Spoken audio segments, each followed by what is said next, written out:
you own it. Let every mile bring a smile, yeah. Welcome back to another episode of the Road to Life podcast with Meredith and Craig. For the last few episodes, we've been talking about the Four Horsemen of the Apocalypse.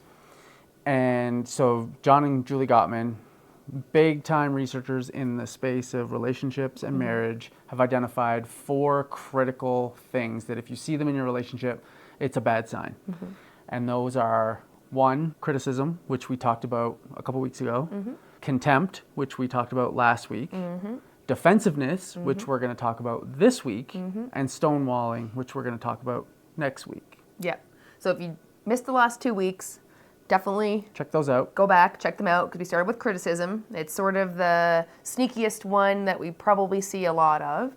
And then last week we talked about contempt, which is the criticism on steroids, the mean older sibling of criticism. And if there was one horseman of the apocalypse, it would be contempt. It is the number 1 predictor of divorce, according to the Gottmans. Correct. And so those are the last 2 weeks, so go back and listen to those if you haven't already. And today we're going to talk about defensiveness. Yeah.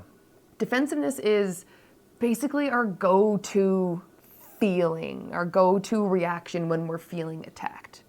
When we feel like someone's coming at us, we're feeling blamed, the default reaction inside for so many of us is defensiveness. And I think, like, for me, it's something that I battle constantly, and I think for me stems from my feelings of unworthiness, of not feeling good enough, so that when someone may be raising something super productively in a constructive way, but I hear it as what you did wasn't enough. It wasn't good enough. It didn't hit the mark. You didn't do it right. Yeah, it definitely stems from like this perfectionism mentality, like something I battle, and I know that I have and still do have to battle defensiveness for sure. But what is defensiveness? So defensiveness, for those who may or may not Who be unfamiliar with the feeling. I'm sure you've had it, but let's define it so that you can be like, oh, that's defensiveness. Oh, when I do that, that's defensiveness. So it's when you deflect blame or make excuses or you play the victim instead of taking full responsibility for something. Yeah. And this is great because this lines right up with our 200% marriage mindset. In fact, all of them do, but this one especially lines right up with the 200% marriage mindset, and that you are 100% responsible for, well, everything in your life. But if we're talking about the relationship side, you are 100% responsible for your relationship and for how you show up in that relationship. Yeah. And when we start making excuses, playing the victim, and blame shifting, so blame shifting, we are not showing up accountable or responsible. Yeah, well, I didn't do it, but you didn't remind me. Yeah. Why didn't you wake me up? Why didn't you tell me? Yeah. Why didn't you bring that to me? Yeah. I forgot it, but like... You didn't remind me about it. And then, it didn't get done because you didn't bring it to me. Something like that. 100%. Great example. That is a great example of not taking 100% responsibility. Yeah. Something happened or didn't happen, and you put the blame on somebody else when there was something you could have done differently that would have changed the outcome. Yeah. And there's always something you could have done differently. Right. Then there's making excuses. So, well, I was just too busy. I've got so much going on. What am I supposed to do? I'm overwhelmed here. I can't get to it. Like, we're in the middle of doing discipline, Project 33. We're in phase 2 of it, doing discipline. And there was a couple of days last week that were pretty cold, that I did not want to get outside and go for a walk. Yeah. But that was part of the project. So we had to get outside and go for the walk. But I could feel the excuses bubbling up inside of me that we were really busy, so we had to go earlier one morning when it was still a lot colder. I could feel the excuses, like, I'm too busy, it's too cold. There's 1,000,001 excuses for everything that you don't want to do. Yeah. And so making excuses is a beautiful example of being defensive, because really when we're defensive, we've let ourselves down and we kind of know it on the inside. So we're doing something, anything we can do to make ourselves feel a little better. That's blaming someone else, or it's making an excuse that it's not my fault that I didn't do the thing I said I would do. Yeah. And the other way that defensiveness manifests is playing the victim. Why is it always my fault? Why is it always my responsibility? Yeah, why is it all on me? those are the three big ways that defensiveness will manifest in your relationship. So if you catch yourself doing any of those three things, or, you know, those examples are specific, or, you know, if you're doing something similar to those examples, then there's likely some defensiveness going on. And again, it's not your fault. It's something that we are born knowing nothing, literally nothing. We're just drool and poop machines. We know nothing. And so we rely on society and our parents and everyone around us to teach us stuff. So defensiveness, when it comes up, is likely a learned behavior, something that you were brought up with. And so a lot of times, to your point, it comes from feeling insecure or less than or unworthy. And that's really what perfectionist stems from, is like, I have to be perfect because that's how I get my self-worth. My validation comes from my always delivering and always doing it right. And the minute I don't do something exactly the way someone else wanted it done, then all of a sudden my insecurities boil to the surface and I don't feel good enough anymore. And therefore I need to put that back on someone else because I am not willing to accept that. Right. And so a lot of this can come from, like, if you grew up in an environment where it wasn't really safe to admit fault. Like if you maybe in like a very strict household or something where if you were wrong or did something incorrectly, you got punished for it. Punished, or maybe were on the receiving end of contempt or criticism. Right. Then that would be a reason why the defensiveness comes up for you. Yeah. And it's, to your point, it's not your fault.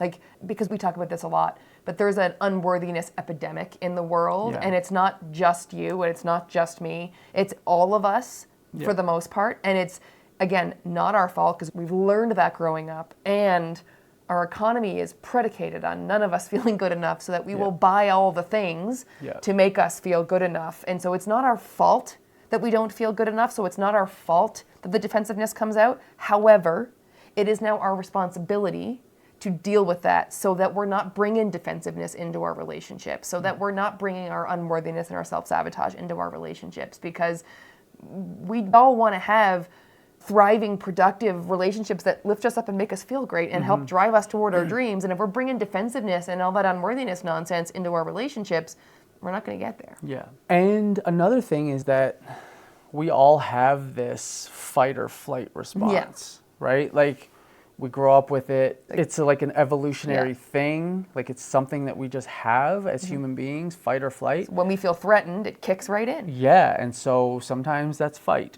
And that's where defensiveness comes in, is like you throw up your guard and you start to shift blame or, you know, the other Make things we've excuses, already... Yeah, exactly. But, like, how does it manifest? Or, like, what's the impact? If defensiveness comes up in your relationship, what does that mean for your relationship? Well, defensiveness is a really unproductive way to have a disagreement. If you're unproductive in that it escalates it. Correct. Yeah. Like, it doesn't resolve anything. It doesn't resolve anything. And we talk a lot about having productive conflict in a relationship, because it's the red flag if you never disagree. If there's no conflict in your relationship, then one of you is not being your full self, and that's a whole other toxic problem in a relationship. So conflict is an important part of every relationship. And in that situation, you have the opportunity to have a productive conflict or an unproductive conflict. And if you've got defensiveness, so you're throwing up your guard in this conversation and unable to find common ground and productively work through whatever the disagreement is, because you're constantly throwing everything back, as in, you know, shifting the blame and making excuses and not taking 100% responsibility for your behavior and the state of your relationship, then you're not going to find a productive outcome to that conflict. Yeah. So it escalates every disagreement you're in. And it just cycles blame. Like, you feel defensive, so you blame, and then the other person feels defensive, so they blame, and it's just a back and forth. Like, you're basically hitting the blame ball back and forth over the net, and you just, to your point, you never actually resolve anything. It just spirals into bad places. Yeah, and nothing ever gets resolved, and resentment just builds, and you just don't want resentment in your relationship. Correct. Yeah. How do we overcome defensiveness? What's the antidote? The antidote to defensiveness? There's a couple. I mean, the first one is the 200% marriage mindset. It's taking full responsibility. It's not seeing everything as an attack on you as a person and trying to view these conflicts as obstacles to overcome together. Yeah. Be on the same team and take 100% responsibility. Instead of the example we used earlier of like, what am I supposed to do? I'm overwhelmed, I'm busy, I've got so much going on, I forgot, what am I supposed to do? Instead of that, it's, you know what, you're right. I committed to doing that. I said I was going to do it. I missed the boat. I didn't do it. I'll set a reminder next time. Exactly. Right? That's the difference. That's taking responsibility. That's taking responsibility instead of shifting blame and getting defensive. Oh yeah, instead of Making you excuses. didn't wake me up, you didn't remind me. Yeah. You know what? I could have set a reminder for myself. Exactly. Active listening. Listen to understand what they're saying, not to just respond. A lot of times we get defensive. We're listening to just get our response out and to get defensive and basically shift the blame off of ourselves. When if we just took a minute to really hear the other person, to understand where they're coming from, it makes it a lot easier. It's almost like if you could pull yourself out of the conversation and look at the conversation from like a higher vantage point, take a different perspective in the conversation and see it as an opportunity to get closer, see it as an opportunity to improve the relationship, see it as an opportunity to improve yourself instead of feeling attacked and blamed. Like you get to decide how you feel about something. You get to decide the story you tell yourself about every situation. Yeah. So if you want to tell yourself the story that I suck, I'm not good enough, they don't think I'm good enough, that's going to get your fight or flight. That's going to bring up your guard and your defensiveness instead of, hey, this is a great opportunity for us to work through something together and get closer. This is a great opportunity for me to learn something new and I can show up better for him. This is a great opportunity for us to resolve a conflict and make our relationship stronger. You get to decide how you want to look at that. You get to decide the story that you tell yourself in your head, and that is what's going to activate your physiological response, your fight or flight. That's what's going to make you feel good enough or not good enough. That's what's going to make you decide if you're going to bring your shield up or not. Yeah, I think it's really important to reflect on those moments where you feel like being defensive and understand why. What stories are you telling yourself? How can I reframe it and tell a story that serves me better? And really just understand where those stories are coming from. Like, why is that coming up for you? And just do some self-reflection and understand, like, oh, I get triggered in this type of situation. It reminds me of when I was a kid and I used to forget to do this and my dad used to yell at me or whatever. Yeah, and I think for me, the defensiveness was an almost automatic response. Yeah. And it's been through awareness, being intentional, that I'm trying to unautomate it. Like, I still have the desire still bubbles up inside me to shift blame and make excuses, and For it's sure. not my fault. 100%. But if you did, and then and I did, if we did that and we were constantly batting forth the ball of defensiveness, we'd never accomplish anything. Right, for sure. It would just constantly be turmoil. Right. So battling that urge and going within and understanding why do I have that feeling? Everything in life gets better if you can take a beat and have a breath before you react to it. Yeah. Like literally everything. And it's, I wish I had the quote in front of me and I don't, but it's Viktor Frankl. He says it in Man's Search for Meaning, that basically all of our freedom is predicated on that moment between, it's like stimulus and response. Something happens and I react to it. And in the moment between being stimulated and actually responding to it, I get to decide that response. The longer I can stretch that moment out before I react and respond in a way that's productive for me, for you, for us, for whatever the situation is, that gives me more freedom in my life. I control my response. That lets me dictate and create my life, my reality, my future, when I can control that space between stimulus and response. Yeah. He says it much more eloquently than I do. There's a really beautiful quote. And maybe we'll find it and put it in the show notes. So I guess wrapping up defensiveness, super common. Oh, Also- probably the most common. But also super unproductive. So it's something we need to weed out of our relationships. So if you find yourself, using the examples we used earlier, if you find yourself kind of in that sphere, we need to really look internally at why are we being so defensive and how can we eliminate that from our relationship. Take a beat. Yeah. And how can I take responsibility? Yeah. What could I do differently to change this situation? Yeah. And stay tuned for next week. Next week, we're going to get into stonewalling. Oh, I can't wait for next week. Yeah, I bet. I know you've got some personal anecdotes anecdotes about to talk about with stonewalling that are going to be interesting for sure. So yeah, we love these chats. Obviously, we love coming on weekly and being able to share some stories and some wisdom with you, but we have to do something with it. So what's one thing that you can take from this episode that you can do to eliminate defensiveness in your relationship or make your relationship just a little bit better? And obviously share this with someone else you know who could also use some love and help in their relationships. Maybe you know someone who gets defensive, or someone who you just want to share the beautiful knowledge that you just learned with. Totally. So share it with the friend that you know needs it. Yeah. Okay, before we wrap up, we just want to remind you about something really special we've created, the Infinite Relationship Mastermind. It's like a VIP backstage pass for anyone looking to level up any and all of the relationships in their life. And we're not just talking about the relationship with your spouse, though it does include that one. We're also talking about the relationships with yourself, your friends, your business partners, your family, all the important people in your life. This mastermind is for anyone ready to take all of their relationships to a whole new level.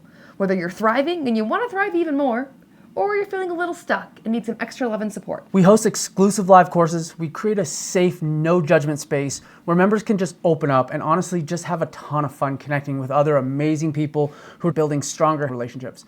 And to be honest, the transformations we've seen are incredible, and it's exactly why we do what we do. It fills our heart like nothing else. Now, we are super protective of this community because it is all about trust, love, and support. So it's not for everybody.